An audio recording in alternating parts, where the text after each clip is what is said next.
आज पुनरुत्थानको चाड हो। 2000 वर्ष अघि येशू ख्रिस्टले निस्तार चाड मान्नुभयो अनि त्यसको भोलिपल्ट अखमेरी रोटीको चाडको दिनमा उहाँले क्रुसको कष्ट भोग्नुभयो अनि उहाँ तेस्रो दिनको बिहानै सुति जानेहरू मध्येमा जीवित भई उठ्नुभयो। यी आश्चर्यजनक कार्यहरूको विषयमा सुसमाचारका 4वटा पुस्तकहरूमा एकदमै विस्तृत रूपले अभिलेख गरिएको छ। परमेश्वर तेस्रो दिनमा मृतकहरूबाट पुनरुत्थान हुनुभयो अनि त्योद्वारा उहाँले यस संसारका सबै मानव जातिलाई मृत्युको दासत्वबाट छुटकारा पाई परमेश्वरप्रतिको विश्वासद्वारा महिमित पुनरुत्थानमा सहभागी हुन सक्ने गराउनुभयो। हामीले यस्तो जीवित आशा प्राप्त गर्ने दिन नै यो पवित्र पुनरुत्थानको चाडको दिन हो। यसकारण पुनरुत्थानको चाडलाई समावेश नगरिकन हामीहरू क्रिस्चियन विश्वासको विषयमा सोच्न पनि सक्दैनौँ।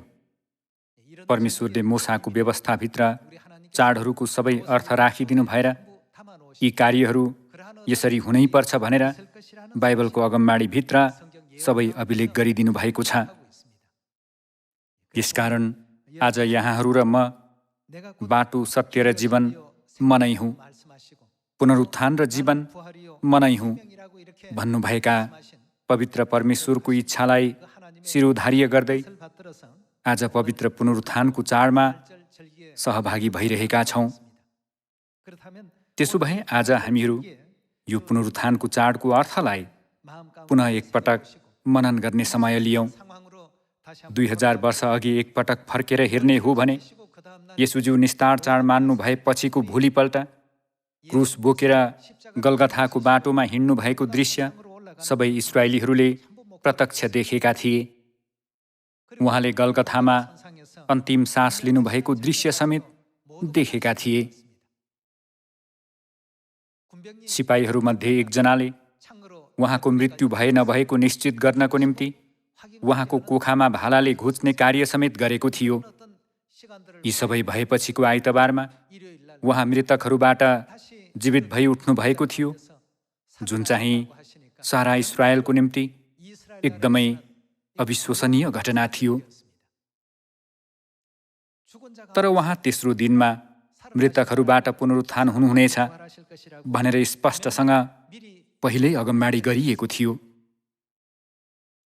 त्यो अगमबाडी अनुसारै उहाँ मृतकहरूबाट जीवित भई उठ्नु भएको थियो। पहरादारहरूले उक्त घटनाबारे खबर दिएपछि मुख्य पुजारीहरू र धर्मगुरुहरूले भेला भएर यसो भनेका थिए, यो कुरा कसैलाई पनि नभन्नु। तिमीहरूले यसो भन्नु, हामी सुतिरहेको बेला त्यसका चेलाहरू आएर त्यसलाई चोरेर लगेछन्।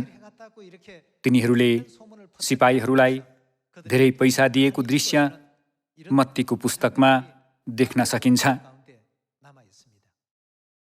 मानिसहरूमाझ त्यस्तो झुटो खबर फैलिने क्रममा सत्यता सम्बन्धी विषयहरू पनि मानिसहरूलाई थाहा दिएको थियो।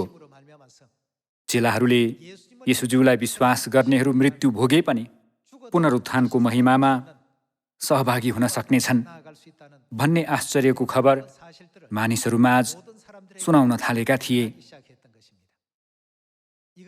यरुसलेमबाट सुरु भएको यो क्रिस्चियन विश्वास एसिया माइनर लगायत पुरै युरोपभरि फैलने जस्तो आश्चर्यजनक कार्य हुनुको कारण नै यही पुनरुत्थानको घटना हो भन्न सकिन्छ।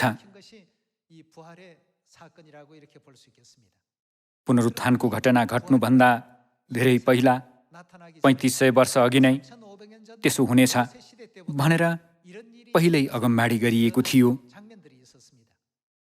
लेवी अध्याय 23 पल्टाइदिनुहोस् भन्ने चाहन्छु।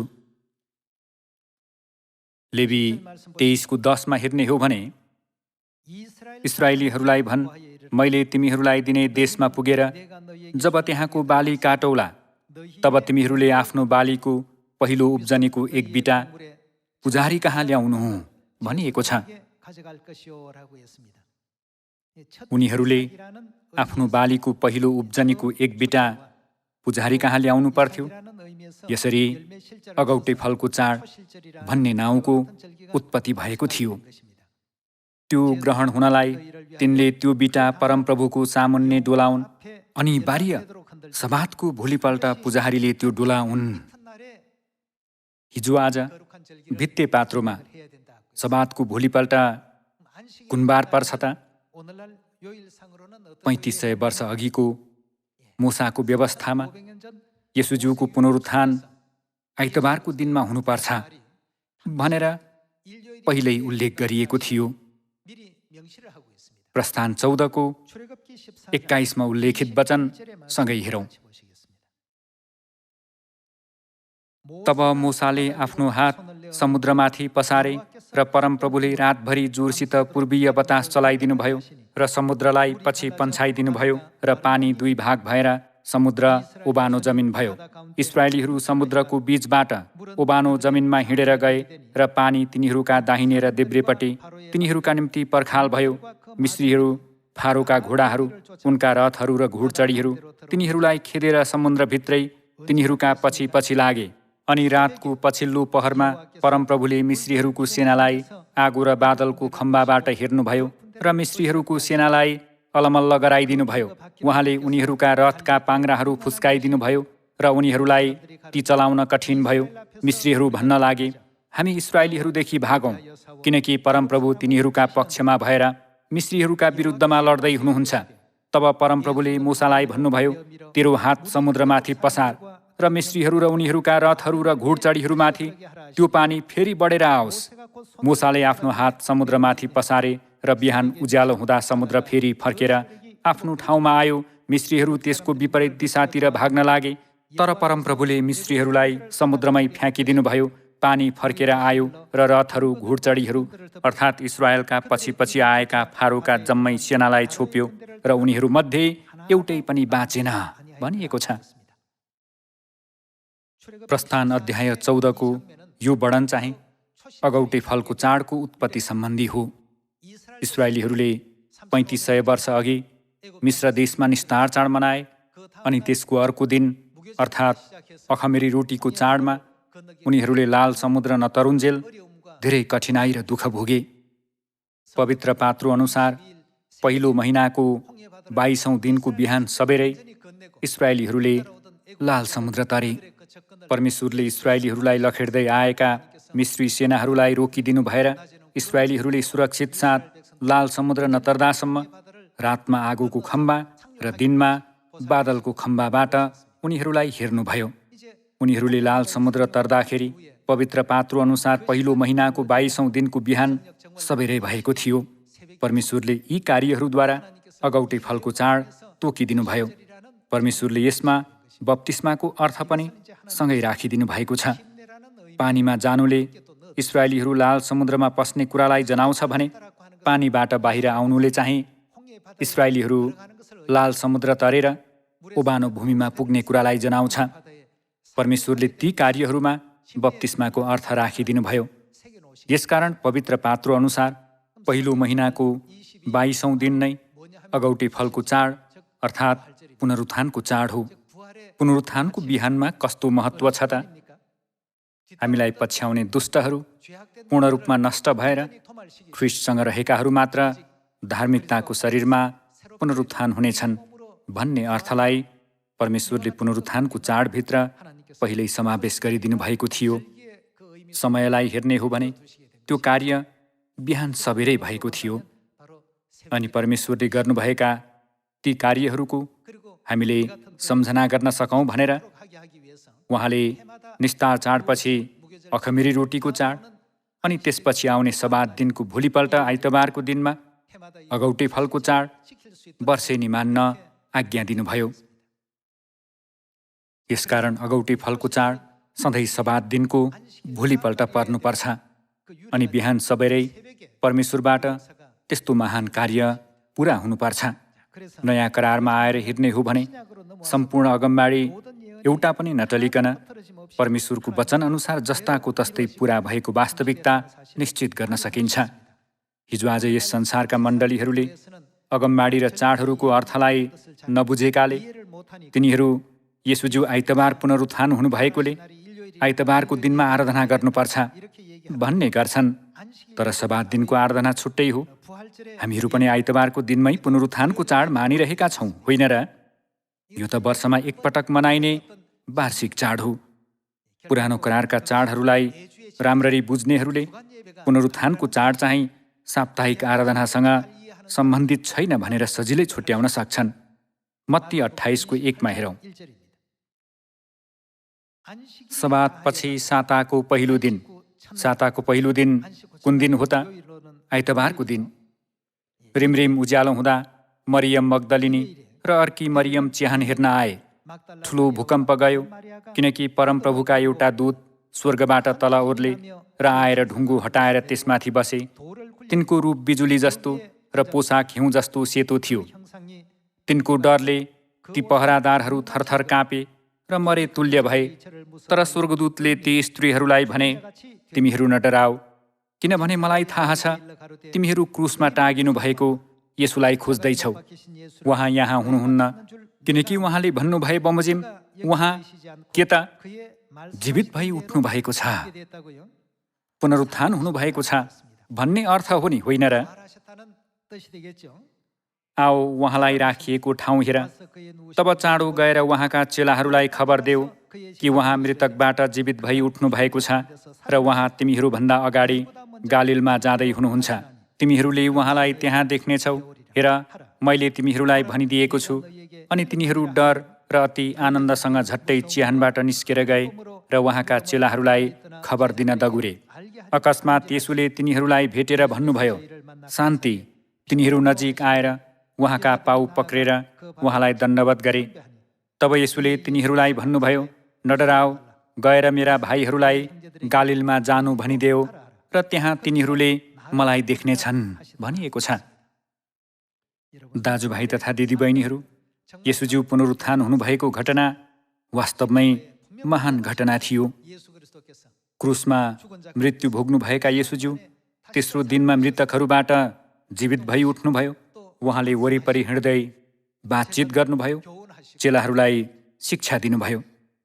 यसकारण त्यो समयदेखि धेरै मानिसहरूले येशूज्यू नै परमेश्वर हुनुहुन्छ भने विश्वास गरे। त्यस्तो विश्वास लिएका सबै मानिसहरूले हामी मरे पनि जीवित हुनेछौँ, जीवित भएपछि कहिल्यै मृत्यु नभोगिकन अनन्त जीवनको बाटोमा जान सक्नेछौँ भन्ने जस्तो अकाट्य विश्वास लिए। येशूज्यूले प्रस्थान अध्याय 14 र लेवी अध्याय 23 उल्लेखित बिहान सबेरै र सबातको भोलिपल्ट भन्ने अगमबाडी यथातथ्य पुरा गर्नु भएर उहाँ अगौटे फलको चाडको बलिको रूपमा आउनुभएको हो भन्ने वास्तविकता थाहा दिनुभयो। लुका अध्याय 24 लगातार हेरौँ। पुरानो करारका चाडहरूको अर्थ नबुझेका मानिसहरूले नयाँ करारमा येशूज्यू किन सबातको भोलिपल्ट बिहान सबेरै जीवित भई उठ्नु भएको होला भनेर बुझ्न सक्दैनन्। लुका 24:1 उल्लेखित वचन हेर्ने हो भने, हप्ताको पहिलो दिन बिहान सखारै ती स्त्रीहरूले तयार गरेका सुगन्धित द्रव्य लिएर तिनीहरू चिहानमा आए। तिनीहरूले ढुङ्गा चिहानबाट हटाएको भेट्टाए, तर भित्र पस्दा तिनीहरूले प्रभु येशूको शरीर पाएनन्। जब तिनीहरू यस विषयमा अलमल्ल परिरहेका थिए, तब चहकिलो पोसाक पहिरिएका दुई पुरुषहरू तिनीहरूका छेउमा खडा भए। तिनीहरू भयभीत भए अनि जमिनतिर शिर झुकाए। तर ती दुई पुरुषले भने, तिमीहरू जीवित व्यक्तिलाई मृतकहरूका बीचमा किन खोज्छौ? उहाँ यहाँ हुनुहुन्न, तर जीवित भई उठ्नु भएको छ। गालिलमा हुनुहुँदा उहाँले तिमीहरूलाई के भन्नुभएको थियो त्यो याद गर, कि मानिसको पुत्र पापी मानिसहरूका हातमा सुम्पिनु र क्रुसमा टाँगिनु र कुन दिनमा जीवित भई उठ्नु त? तेस्रो दिनमा जीवित भई उठ्नु आवश्यक छ। तिनीहरूले उहाँका वचन सम्झे अनि चिहानबाट फर्केर तिनीहरूले यी सबै कुरा 11 चेलाहरू र अरू सबैलाई बताए। ती स्त्रीहरू चाहिँ मरियम मग्दलिनी, युहन्ना र याकुबकी आमा मरियम थिए। तिनीहरूसँग रहेका अरू स्त्रीहरूले पनि यी कुरा प्रेरितहरूलाई भने। यसरी 2000 वर्ष अघि भएको येशू ख्रीष्टको पुनरुत्थानको बिहान सम्बन्धी विषय मत्ती र लुकाको पुस्तकमा पनि जस्ताको तस्तै अभिलेख गरिएको छ। त्यसो भए येशू ख्रीष्टले अरू दिनमा नभएर किन सबातको भोलिपल्ट आइतबारको दिन बिहान सबेरै पुनरुत्थानको कार्य पुरा गर्नुभएको होला? त्यो चाहिँ हामीले एकछिन अघि हेरेको लेवी अध्याय 23 र प्रस्थान अध्याय 14 को अगमबाडी जस्ताको तस्तै पुरा गर्नको निम्ति थियो। हामी 1 कोरिन्थी अध्याय 15 मा गएर त्यस सम्बन्धी उत्तर पत्ता लगाऊ। 15 को 17 मा हेरौँ। ख्रीष्ट पुनर्जीवित पारिनु भएन भने तिमीहरूको विश्वास के छ? व्यर्थ छ र तिमीहरू अझसम्म आफ्ना पापमा नै छौ। तिमीहरूको विश्वास व्यर्थ हुनेछ भनिएको छ। हामीले अगौटी फलको चाडको अगमबाडीलाई हेर्यौँ भने येशूज्यू पुनर्जीवित पारिनुपर्छ भन्ने कुरा बुझ्न सक्ने छौ नि, होइन र? ख्रीष्ट पुनर्जीवित पारिनु भएन भने तिमीहरूको विश्वास व्यर्थ छ र तिमीहरू अझसम्म आफ्ना पापमा नै छौ। तब त ख्रीष्टमा सुति गएकाहरू पनि नष्ट भएका छन्। यदि यस जीवनको लागि मात्र ख्रीष्टमा हामीले आशा राखेका हौँ भने हामी सबै मानिसहरूभन्दा बढी दयनीय हुन्छौँ। पद 20 मा वास्तवमा ख्रीष्ट मृतकहरूबाट जीवित हुनुभएको छ। सुति जानेहरू मध्येमा उहाँ चाहिँ प्रथम फल हुनुहुन्छ, किनकि जसरी मानिसबाट मृत्यु आयो त्यसरी नै मृतकहरूको पुनरुत्थान पनि मानिसबाट नै आयो। किनकि जसरी आदममा सबै मर्दछन् त्यसै गरी ख्रीष्टमा सबै के पारिनेछन् त? जीवित पारिनेछन्, अनन्त जीवन पाएर मुक्ति पाउन सक्नेछन् भनेर बाइबलमा बताइएको छ। पद 23 मा हेरौँ। तर हरेक आफ्नै क्रम अनुसार को त? ख्रीष्ट चाहिँ अगौटी फल, त्यसपछि उहाँको पुनरागमनमा ख्रीष्टका आफ्नैहरू। येशूज्यू नै पुरानो करारमा अगमबाडी गरिएको प्रथम फल हुनुहुन्छ। प्रस्थान अध्याय 14 र लेवी अध्याय 23 मा उल्लेखित बालीको पहिलो उब्जनीको बिटाको वास्तविकता नै येशू ख्रीष्ट हुनुहुन्छ। इस्राएलीहरूले अखमेरी रोटीको चाडपछि लाल समुद्र तरेको दिनलाई परमेश्वरले अगौटे फलको चाडको रूपमा तोकिदिनुभयो। यी सम्पूर्ण कुराहरूलाई परमेश्वरले पुरानो करार र नयाँ करारमा अगमबाडी र पूर्णताको रूपमा वर्णन गरिदिनु भएको छ। पद 23 मा हेर्ने हो भने, तर हरेक आफ्नै क्रम अनुसार ख्रीष्ट चाहिँ अगौटे फल, त्यसपछि उहाँको पुनरागमनमा ख्रीष्टका आफ्नैहरू। तब अन्त्य आउनेछ जब उहाँले हरेक शासन, हरेक अख्तियार र शक्ति नष्ट पारेर परमेश्वर अर्थात् पितालाई राज्य सुम्पिदिनुहुनेछ। यस्तो वचन दिइएको छ। सुति जानेहरू मध्येमा प्रथम फलको अगमबाडी कसले पुरा गर्नुभयो त? येशू ख्रीष्टले पूर्ण रूपमा पुरा गर्नुभयो। 2000 वर्ष अघि येशूज्यू पुनरुत्थान हुनुभएको दिनमा कस्तो कार्य भएको थियो हेरौँ। लुका 24 को 13 मा उल्लेखित वचन हेर्ने हो भने, त्यही दिन उहाँका चेलाहरूमध्ये 2 जना यरुसलेमबाट प्राय 11 किलोमिटर टाढाको इम्माउस नाउँको एउटा गाउँतिर गइरहेका थिए। घटेका सबै घटनाहरूबारे तिनीहरू आपसमा बातचित गर्दै थिए। तिनीहरू आपसमा बातचित गर्दै र बहस गरिरहेको बेला येशू आफै नजिक आएर तिनीहरूका साथ लाग्नुभयो, तर तिनीहरूका आँखा उहाँलाई चिन्न नसक्ने तुल्याइएका थिए भनिएको छ। येशूज्यू पुनरुत्थान हुनु भएर इम्माउस नाउँको गाउँतिर गइरहेका 2 जना चेलाहरूसँगै हिँडिरहनु भएको भए पनि तिनीहरूका आँखा उहाँलाई चिन्न नसक्ने तुल्याइएका कारणले येशूज्यूलाई चिन्न सकेनन् भनिएको छ। पद 17 मा हेरौँ। उहाँले तिनीहरूलाई सोध्नुभयो, तिमीहरू हिँड्दै आपसमा के बहस गरिरहेका छौ? तिनीहरू उदास भएर टक्क अडिए। ती 2 मध्ये क्लेओपासले उहाँलाई जवाफ दिए, यरुसलेम घुमफिर गरी आउने भएर पनि हिजो आज त्यहाँ के घटिरहेछ तपाईँलाई थाहा छैन? उहाँले तिनीहरूलाई सोध्नुभयो, कुन कुरा? तिनीहरूले जवाब दिए, येशू नासरीको बारेमा। उहाँ एकजना अगमवक्ता हुनुहुन्थ्यो र परमेश्वर र सबै मानिसहरूका सामुन्ने काम र वचनमा शक्तिशाली हुनुहुन्थ्यो। तर मुख्य पुजारीहरू र हाम्रा शासकहरूले उहाँलाई मृत्युदण्डको निम्ति सुम्पिदिए र उहाँलाई क्रुसमा टाँगे। इस्राएलको उद्धार गर्ने उहाँ नै हुनुहुन्छ भन्ने हामीले चाहिँ आशा गरेका थियौँ। यी सब कुरा छोडेर यो घटना घटेको आज तेस्रो दिन हो। यसबाहेक हामी मध्येका कोही स्त्रीहरूले हामीलाई चकित बनाएका छन्। तिनीहरू आज बिहान सखारै चिहानमा गए र येशूको शरीर भेट्टाएनन्। तिनीहरूले आएर हामीहरूलाई सुनाए, हामीले स्वर्गदूतहरूलाई देख्यौँ जसले येशू जीवित हुनुहुन्छ भने। हामीहरू मध्येका कोही चिहानमा गए र ती स्त्रीहरूले जे भनेका थिए त्यस्तै भेट्टाए, तर उहाँलाई चाहिँ देखेनन्। उहाँले तिनीहरूलाई भन्नुभयो, हे अबुझ मानिसो, तिमीहरूका हृदय यति सुस्त भएको छ कि अगमवक्ताहरूले भनेका कुराहरू विश्वास गर्दैनौ? के ख्रीष्टले यी कष्टहरू भोग्नु र आफ्नो महिमामा प्रवेश गर्नु आवश्यक थिएन र?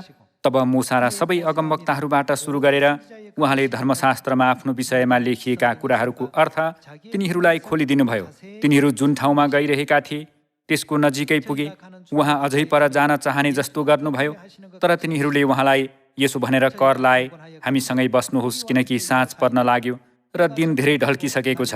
अनि उहाँ तिनीहरूसँग बस्नलाई घरभित्र पस्नुभयो। जब येशू तिनीहरूसँग खान बस्नुभयो, उहाँले रोटी लिएर आशीर्वाद दिनुभयो र भाँचेर तिनीहरूलाई दिन लाग्नुभयो। तब तिनीहरूका आँखा खुले र तिनीहरूले तब बल्ल के गरे त? उहाँलाई चिने भनिएको छ। पुनरुत्थानको चाडको रोटीमा यस्तो अर्थ समावेश छ। येशूज्यू तिनीहरूसँगै लगभग 11 किलोमिटरको बाटो हिँड्नु भएको भए पनि तिनीहरूले उहाँलाई पटक्कै चिनेनन्। उहाँले रोटी लिएर आशीर्वाद दिनुभयो र भाँचेर तिनीहरूलाई दिनुभएपछि मात्र तिनीहरूले उहाँलाई चिने। अनि उहाँ चाहिँ तिनीहरूका दृष्टिबाट अल्पिनुभयो भनिएको छ। पद 32 मा तिनीहरूले आपसमा भने, उहाँ हामीसँग बाटोमा बातचित गर्नुहुँदा र हामीलाई धर्मशास्त्रको अर्थ खोलिदिनुहुँदा के हाम्रो हृदय प्रज्वलित भएको थिएन र? तिनीहरू त्यति नै बेला उठेर यरुसलेममा फर्के र 11 चेला र तिनीहरूसँग जम्मा भएकाहरूलाई भेटे र तिनीहरूलाई यसो भने, प्रभु साँच्चै नै जीवित भई उठ्नु भएछ र सिमोन कहाँ देखा पर्नु भएको हो रहेछ भनिएको छ। येशूज्यू सुति जानेहरू मध्येमा प्रथम फलको रूपमा पुनरुत्थान हुनुभएको यस्तो आश्चर्यजनक कार्य 2000 वर्ष अघि भएको थियो। येशू ख्रीष्ट पुनरुत्थान हुनुभएको कुराद्वारा हामीले पनि आशा लिन सक्छौँ। मलाई विश्वास गर्ने मर्यो भने पनि जीवित हुनेछ, अनि जिउने र ममाथि विश्वास गर्ने प्रत्येक कहिल्यै मर्ने छैन। यस्तो आशा उहाँको पुनरुत्थानद्वारा हामीलाई प्राप्त भएको हो। यूहन्ना अध्याय 11 को वचनमा हेरौँ। पद 24 देखि हेरौँ।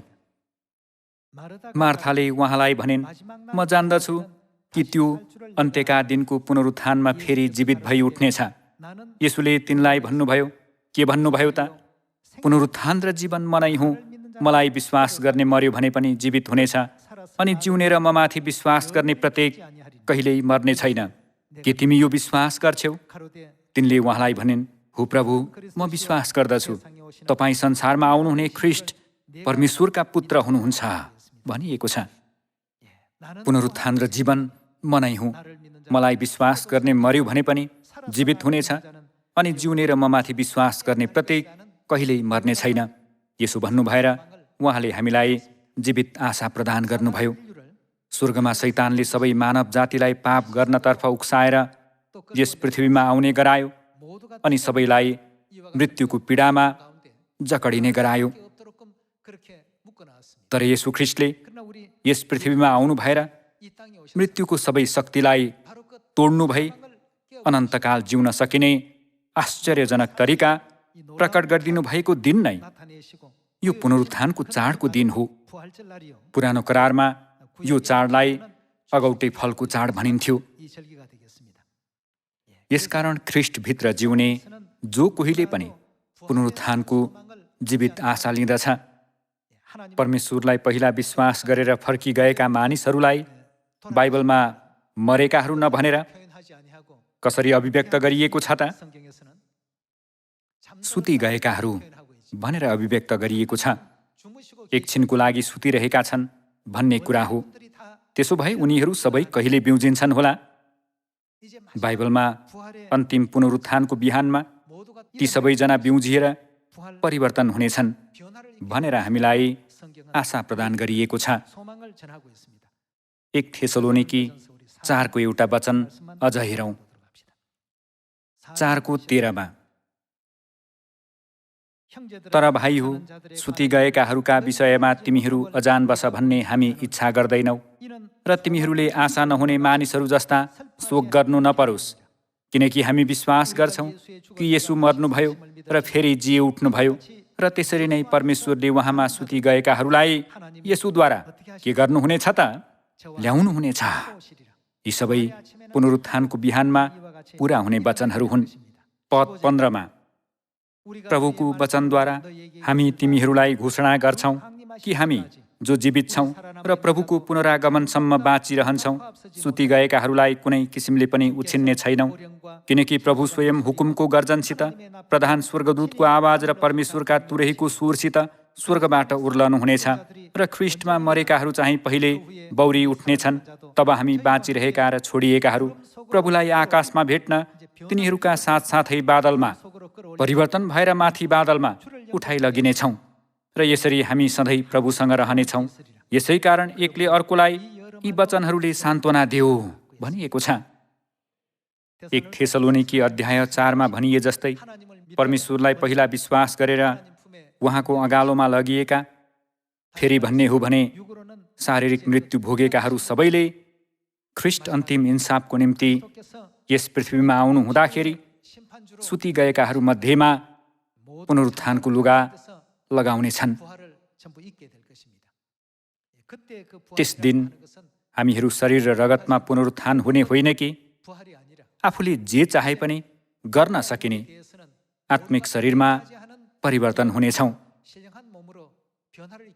यसकारण हामीलाई अझ उत्तम संसारमा सदा सर्वदा अनन्त जीवन र खुसीको आशिषमा सामेल गराउनु नै परमेश्वरको पवित्र इच्छा हो। येशूज्यूले क्रुसमा भोग्नु भएको कष्टलाई सम्झँदै बिलौना गरेका सुरुको मण्डलीका सन्तहरूको निम्ति उहाँको पुनरुत्थान एकदमै महान खुसीको खबर थियो। त्यो चाहिँ येशू ख्रीष्ट जीवित हुनुभएको विषय मात्र नभएर हामी पनि पछि पुनरुत्थान हुन सक्नेछौँ भन्ने आशा प्रदान गर्ने महान घटना थियो। हाम्रो विश्वासभित्र यो पुनरुत्थानको चाडले यति महत्त्वपूर्ण अर्थ बोकेको छ। पुनरुत्थानको सत्यता बिना हाम्रो विश्वास सबै व्यर्थ हुनेछ भनेर लेखिएको छ। येशूज्यूले आफ्ना छोराछोरीहरूलाई अगौटे फलको चाड र पुनरुत्थानको चाडको अर्थ महसुस गराइदिनुभयो।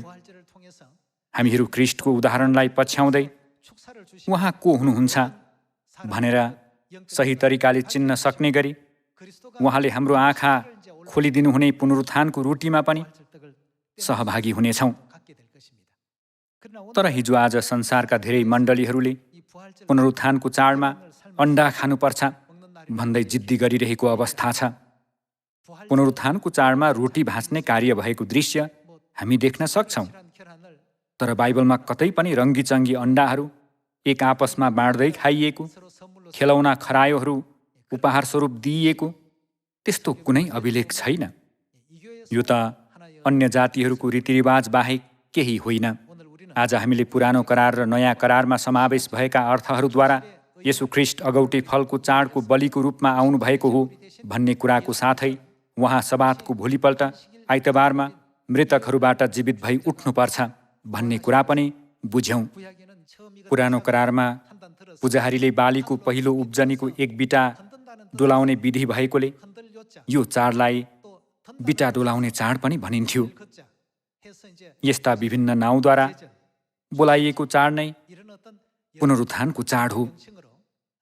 परमेश्वरले मृत्यु र पातालको शक्तिलाई तोड्नु भएर मलाई विश्वास गर्नेहरू अनन्त जीवन पाएर पुनरुत्थानमा सहभागी हुनेछन् भन्नुहुँदै यो दिनको अर्थ हामीलाई सिकाइदिनुभयो।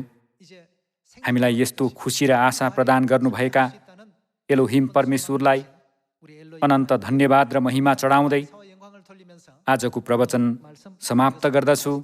धन्यवाद।